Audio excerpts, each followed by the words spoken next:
A warm greetings to everyone. In this video, I am going to present the topic real-time operating system. So first we are going to start with introduction. So RTOS stands for real-time operating system. The RTOS confirms the task must be completed within the deadline. Here time is the major concern. For example, task 1 is expected to execute on every 10 millisecond and task 2 also expected to execute on every 10 millisecond.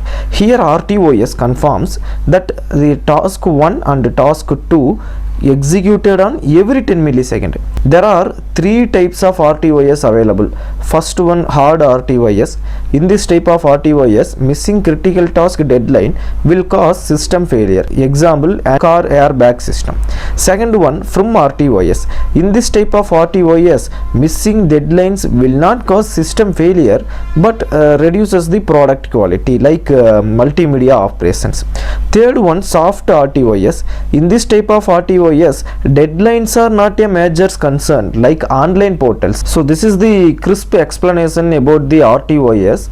Now we will see in detail. So RTOS is the type of operating system specially designed to serve real-time applications that process the data as it comes without any buffer delays. So now we will see some characteristics about RTOS. So first characteristics is determinism. So it provides the predictable response time, so it is determinism. So it is stable under load, so it is reliability. It provides quick response to external events, so that it is considered as minimal latency. Also it is used to performing multitasking with priority scheduling, and also it supports for real-time clocks and timers. So these are the characteristics of RTOS. So now we will see the applications of RTOS. So first one, RTOS in embedded system. So embedded systems are the primary applications of RTOS. Example, washing machine, microwave oven, smart TV, printer, industrial controllers. So in an embedded system, multiple tasks like sensor reading, display update and control operation must be run parallelly. RTOS helps by task scheduling, priority handling, interrupt management. For example, if the motor control task is delayed, the system may fail. So RTOS ensures deterministic behavior. So next one, RTOS in industrial automation. So RTOS plays a major role in industrial control system. Examples, PLC systems, robotics, CNC machines and conveyor belt control. Why RTOS here? So precise timing, fast response to sensor inputs, high reliability. Real-time scenario, if a safety sensor detects an obstacle, the machine must stop immediately. RTOS here guarantees hard real-time response. So next one, RTOS in automotive system. So in modern vehicles use multiple ECUs controlled by RTOS. Applications like engine control unit, anti-lock braking system, airbag system, adaptive cruise control.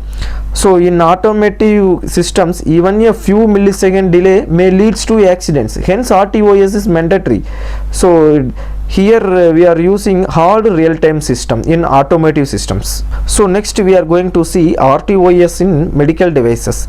Medical field requires high accuracy and reliability. Example, patient monitoring system, infusion pumps, ventilators, pacemakers. Here what is the role of RTOS?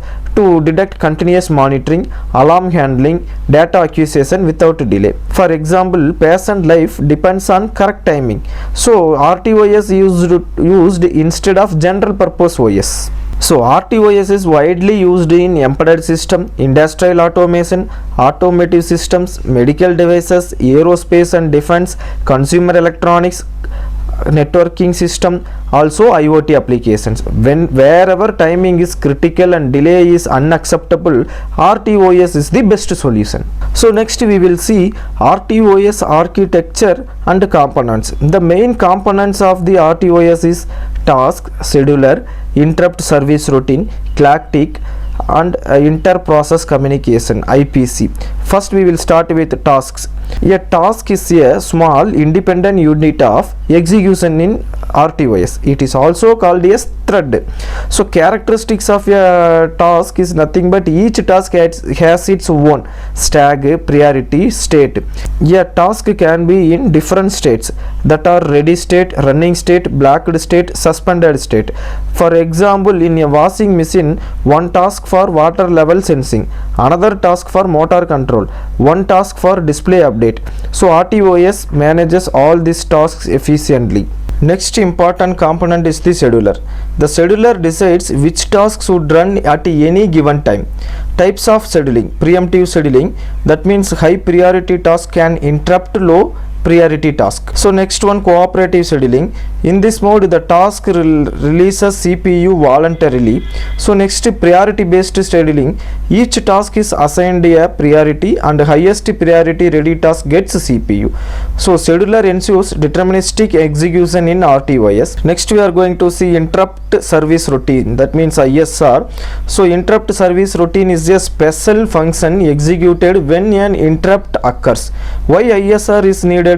To handle external events immediately, faster response than tasks. Characteristics of ISR. So what will be the characteristics?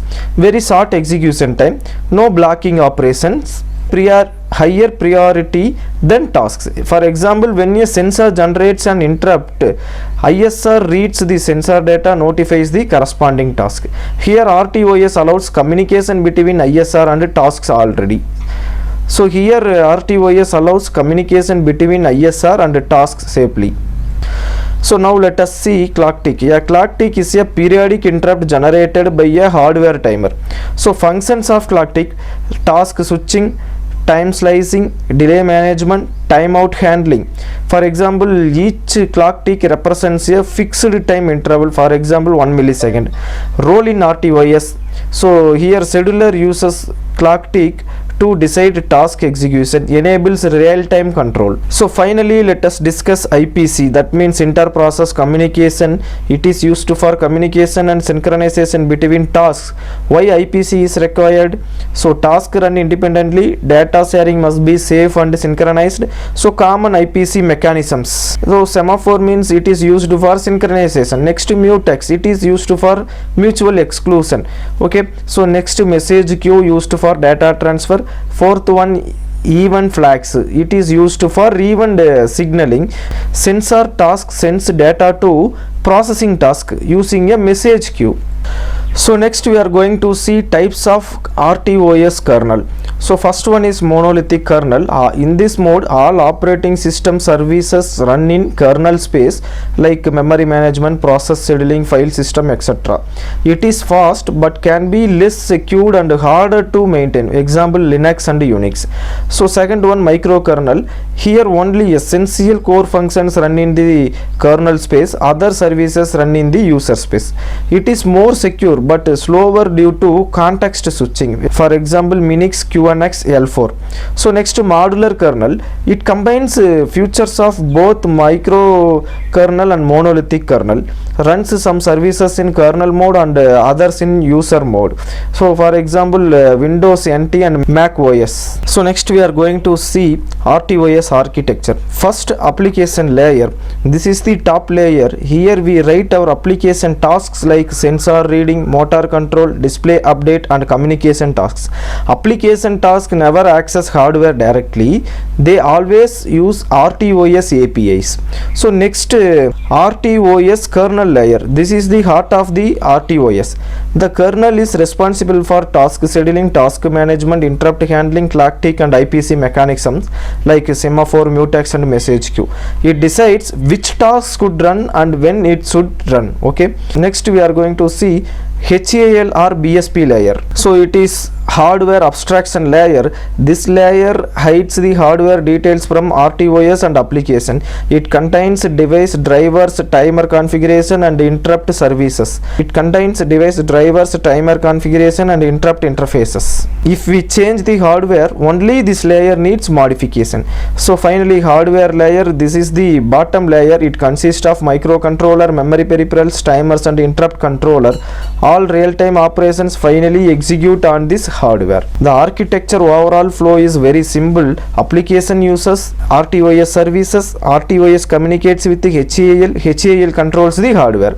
So RTOS architecture ensures deterministic timing, reliability and real-time performance in embedded systems.